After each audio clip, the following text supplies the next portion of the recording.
윤 대통령 지금 탄핵 심판 최종 변론의 마지막 절차인 최후 진술을 시작해서 진행을 하고 있습니다. 네, 현장에 나가 있는 취재기자 연결하겠습니다. 김영수, 차정윤 기자 나와주시죠. 네, 헌법재판소에서 윤석열 대통령 탄핵 심판 소식 전해드립니다. 밤 8시쯤부터 최종 의견 진술이 시작됐습니다. 정청래 의원이 먼저 했고요. 현재는 윤석열 대통령이 마지막 진술을 하고 있습니다. 이게 77페이지 분량이죠. 어떤 내용이 있었습니까? 네, 우선 윤 대통령은 평소와 같은 남색 정장 그리고 붉은 넥타이 차림으로 오늘 오후 9시 50분쯤 심판정의 모습을 드러냈고요. 윤 대통령은 야당과 공작 세력이 과거 계엄 트라우마를 악용해 국민을 선동하고 있다고 주장했습니다. 이번 12.3 비상계엄은 과거의 계엄과는 완전히 다른 것이고 계엄 형식을 빌린 대국민 호소라는 것입니다. 자신은 처음부터 김용현 국방장관에게 내란이 오래가지 않을 거다라는 점을 분명하게 밝혔고 실무장하지 않은 최소한의 병력을 투입해 군의 임무를 경비와 질서 유지로 제안했다고 강조했습니다. 또 윤 대통령은 2시간짜리 내란이 어딨냐며 야당의 내란 주장은 대통령을 끌어내리기 위한 정략적인 선동 공작이라고 주장했습니다. 또 자신이 독재를 하고 집권 연장을 위해 비상계엄을 했다는 야당의 주장은 내란죄를 씌우려는 공작 프레임이라고 덧붙였습니다. 네, 윤 대통령은 또 거대 야당이 취임 전부터 자신이 취임하기 전부터 선제 탄핵을 주장했다고 언급했습니다.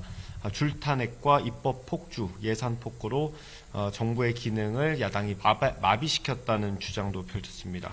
또 야당이 내란몰이를 하고 있다면서 선동 탄핵, 방탄 탄핵, 이적 탄핵으로 우리나라를 무너뜨리고 있다고도 언급했습니다.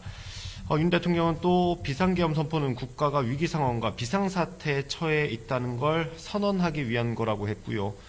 국민을 억압하고 기본권을 제한하려는 게 아니라 주권자인 국민이 비상사태 극복에 직접 나서달라는 간절한 호소였다는 점을 강조했습니다. 윤 대통령의 최종 진술은 계속해서 진행되고 있습니다. 절반 정도 흐른 것으로 보이고요.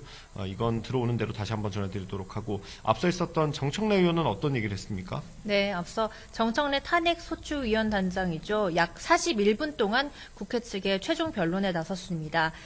정 위원장은 전 국민이 내란의 밤, 계엄군 폭력을 지켜봤고 호수 위에 떠있는 달의 그림자도 그 목격자라고 말했습니다. 앞서 윤 대통령이 언급했던 호수 위에 떠있는 달 그림자, 요 말을 다시 인용해서 비판을 한 겁니다.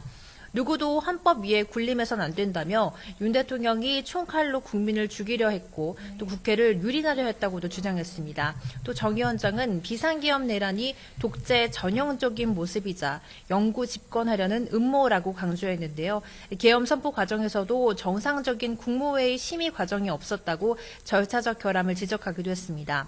또 윤 대통령이 부정선거라는 망상에 사로잡혀서 계엄 선포에 없던 사후 알리바이에 이 부정선거가 불가하다고 강조했고요. 또 윤 대통령이 국민에게 고개 숙여 사과해야 마땅하지만 경고성 계엄이었다. 또 아무 일도 없었다라는 변명으로 국민이 더 큰 충격을 받았다고 주장했습니다. 국회 측은 윤 대통령이 파면해야 할 그런 조건이 이미 성숙이 됐다면서 파면돼야 마땅하다고 헌재에 거듭 요청했습니다. 네.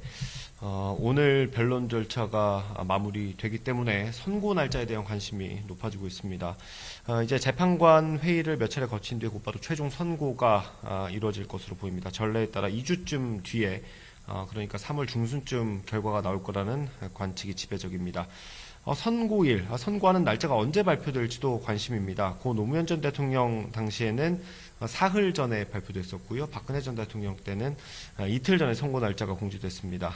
이게 규정이 있는 건 아니지만 전례에 비춰보면 윤 대통령 사건도 2, 3일 전쯤 선고 날짜가 확정되고 공지될 걸로 예상됩니다. 거의 10시에 가까워지고 있는데 주변에 아직 지지자들이 꽤 많이 남아있는 것 같죠? 네, 그렇습니다. 오늘이 마지막 변론인 만큼 헌재 주변에는 아직도 많은 지지자들이 남아서 탄핵 기각, 탄핵 무효를 주장하고 있습니다. 헌재 건물 안쪽에서도 방송 소리 같은 것들이 전달된 정도이고요. 경찰은 오늘 평소보다 1,000명 정도 많은 경력 4,000여 명을 헌재 주변에 배치했습니다. 또 국민의힘 의원들도 오늘 마지막 변론을 현장에서 지켜보고 있습니다. 권성동 원내대표를 비롯해 윤상현, 나경원, 김기현, 추경호 의원 등 국민의힘 중진 의원들도 여러 명 헌재에 나와 있습니다. 이 변론이 마무리되면 여야의 입장을 각각 들어볼 수 있을 것으로 예상됩니다. 네, 윤석열 대통령의 탄핵 심판 최종 의견 진술이 지금 진행되고 있습니다. 윤 대통령의 발언이 마무리되면 다시 한번 정리할 수 있는 기회가 있을 것 같고요. 또 준비가 되는 대로 녹화 영상까지 전체를 전해드릴 수 있을 걸로 예상됩니다. 지금까지 헌법재판소에서 전해드렸고요. 상암동 스튜디오 나와주십시오.